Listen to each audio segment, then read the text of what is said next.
news, Plymouth's medtech reputation gets another business boost. Plus, a Golden Valley school brings math lessons to life in 3D. But first, we want to compete with Shanghai. We want to compete with Finland. Robbinsdale area schools address how the district can get all students college ready. 12 News starts right now. Hello and thanks for joining us. It is a lofty goal. Graduate every high school student from Robbinsdale area schools ready for college or career. It's not the case right now. Four-year high school graduation rates at Armstrong are just below 88%, and at Cooper it's less than 82%. Both numbers are slightly higher than the state average. When the goal is 100%, it's a lot of ground to make up. For Robbinsdale school parents like Laura Whitehouse, closing the achievement gap is another concern. She joined other parents on Wednesday night in a district-led discussion on student achievement goals. And it does seem like we do have an achievement gap, and it sounds like they are working at trying to fix that, but I don't know that they really have a great solution.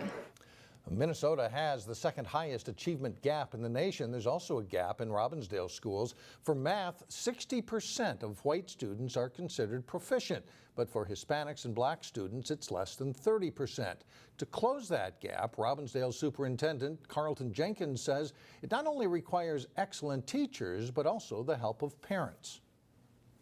We still know that we have challenges. We want to get all of our parents involved with our schools. We know that great schools are aligned with having great parent support.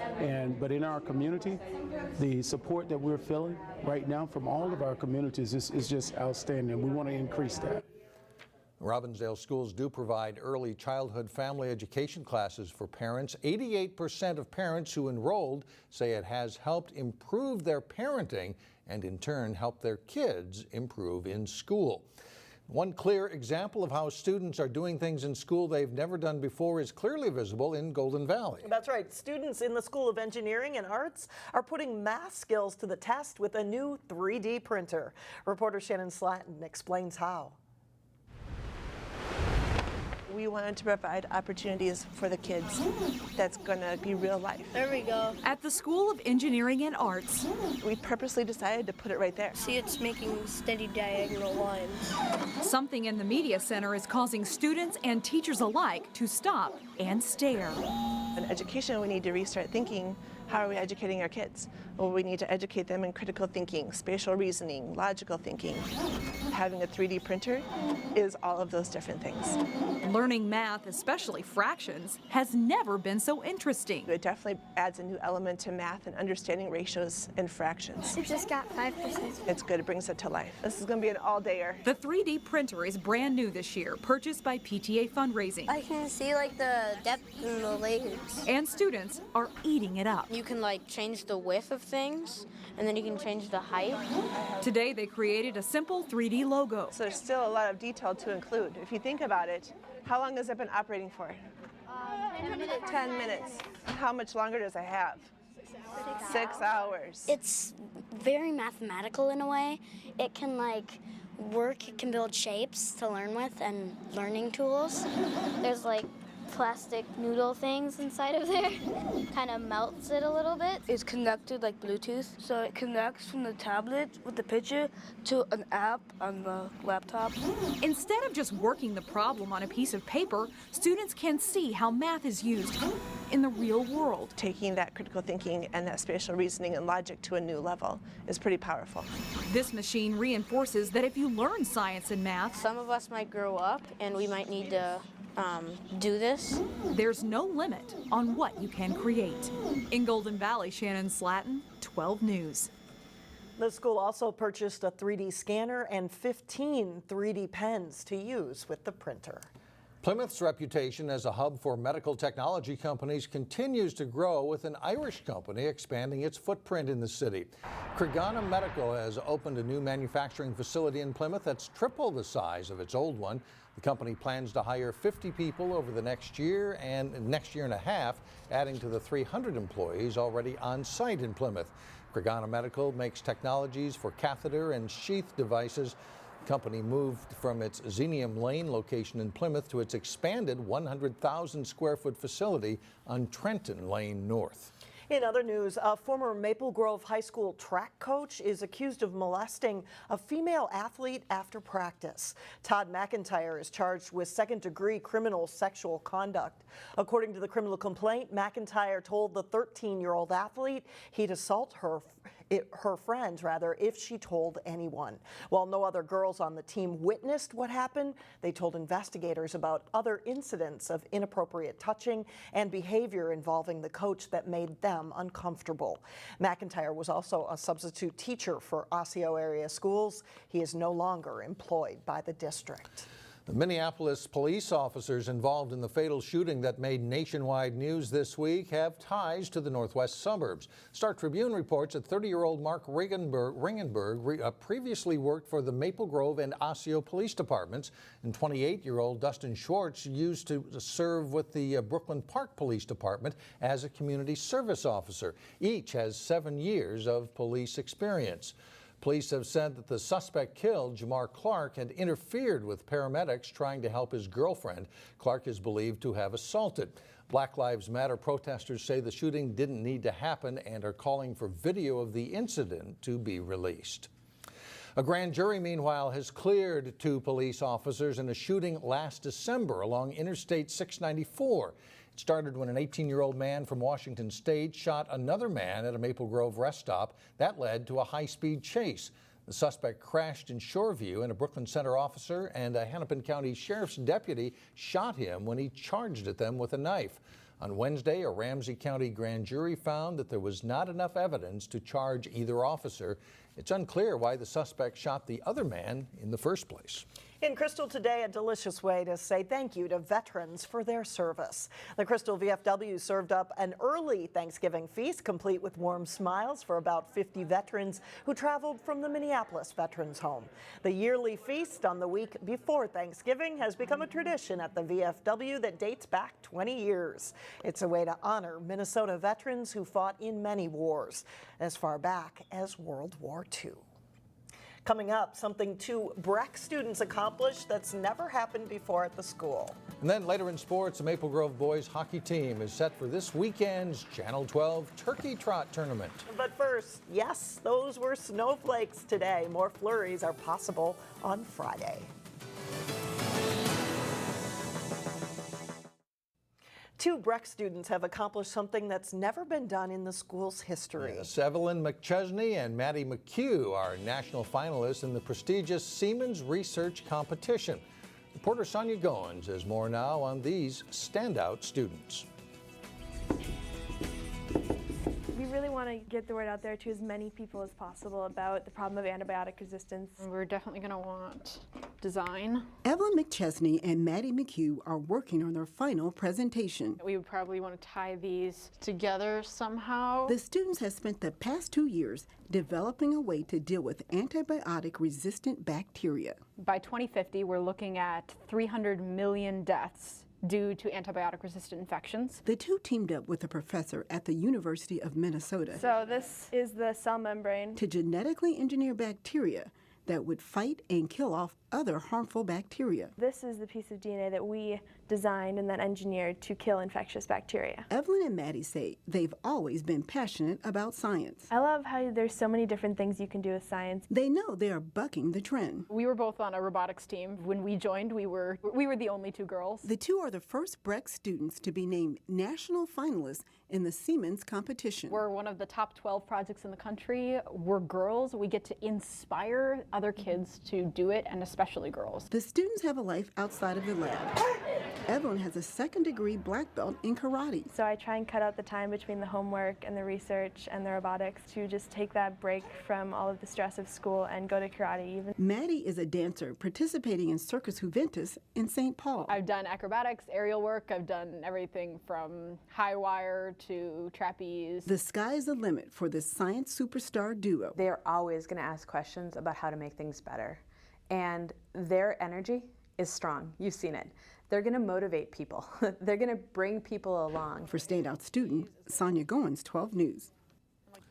Maddie and Evelyn will represent the Midwest region in the final competition. They'll present their project to judges on December 6th in Washington, D.C.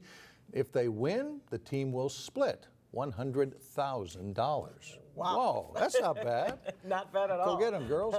Coming up, your fitness routine needs some spicing up. A Brooklyn Park native adds plenty of it to an increasingly popular workout. But first, a former Hopkins star is the new boys basketball coach at Park Center. John Jacobson provides the introductions when we come back. Basketball season is almost here, and some coaching changes to talk about. Coaching changes, including at Park Center. They're excited over there for a new year for the Pirates. The Park Center boys basketball team will have a lot of new faces this winter, including first-year head coach James Ware. Hopkins High School graduate and former Royals assistant Ware spent a lot of time over the spring and summer getting to know his players and likes what he sees so far. I wasn't with these guys last year, so I don't know what the commitment level was towards the previous coach. What I can tell you is we have high expectations, and so far what I'm seeing is young men attempting to play the way that we're coaching them in practice, and that's really all we can gauge it on at this point. He's a good coach. You know, he knows how to talk to us, makes us work hard, and I think that just separates him from a lot of the coaches that I've ever had. Senior forward Malcolm Lawson will bring experience as one of the few returning varsity players for PC. Guard Eric Racine transferred back to Park Center for his senior year.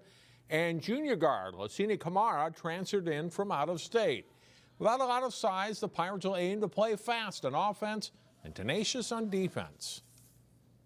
Definitely going to try to get up and down. I mean, as you see, we don't have 6'7", 6'8", 6'9". We got 6 foot. 5'11", but we're fast, we're quick. And we're going to use that to our advantage. We're going to be quicker than the other team to, get up and down the floor, get pressure on them so that they can't breathe and that they aren't able to play the way they want them. Our goal is to make the other team uncomfortable, and we definitely have the personnel to do that. Park Center opens the season at home against St. Louis Park on Friday night. The Maple Grove boys hockey team returns a strong core group of players and will be led by first-year head coach Todd Berglund. Here's Jason Malone with more on the Crimson. Todd Berglund has been coaching in the Maple Grove youth hockey program for 17 years and with the high school program for the last 12. That made his transition to head varsity coach pretty easy. I've spent a lot of time with them through the youth programs and as a high school coach, and I really know what makes them tick. So that's been a good thing. I love the energy he brings. He was my first coach as a mite. So I like that, and everyone knows him, everyone likes him, so I think we're going to work hard for him. Berglund is the third head coach for the Crimson in 4 years. Gary Stefano and Tom Starkey both left the program following off-ice incidents. But Berglund doesn't expect any of that to affect how his team plays. Bottom line is we have great kids, and it's, whatever happened in the past, to me, is in the past, and you move forward and move on. And Coach Starkey and Coach Stefano, I had the pleasure of working with both of them, and they're both great coaches. We just got to move past it. We're a young team this year. It's adversity we got to face, but it's just something we had to get through, and it only brought the guys closer together this year. Maple Grove brings back a solid team led by a very good junior class that contributed a lot as sophomores. Right wing Sam Huff scored 13 goals and 44 points as a sophomore, while classmate Jarrett Camerata had 7 goals and 18 points. Jack Kelly led all defensemen with 8 goals and 16 assists. I think the main scoring is going to come from our defensemen of just jumping into play and creating opportunities with that fourth guy coming into the zone. We have a lot of guys who can handle the puck and know what to do once they get it. So, that'll be a big part of our game. Maple Grove will be challenged right away. The Crimson opens the season on Friday night against Wayzata in the Turkey Trot tournament. Jason Malillo, 12 Sports. Thanks, Jason. And as you mentioned, Maple Grove will open the season at the Channel 12 Turkey Trot Tournament at the Plymouth Ice Center. Friday, the tournament opens with Edina against Holy Family at 5 p.m., followed by Maple Grove against Wayzata at 7:30. Saturday, the third-place game is at 5 and the championship at 7:30. Watch all the games live on Channel 12 and 12.tv. There's also a food drive for interfaith outreach at the arena. Donations of non-perishable food items are requested. And we'll be live from Plymouth Ice Center with our sports Friday at 4. Okay, thanks a lot, John. Still ahead, unusual, yes, but we are told it's a good workout. A Brooklyn Park native introduces men to the world of pole dancing when we come back.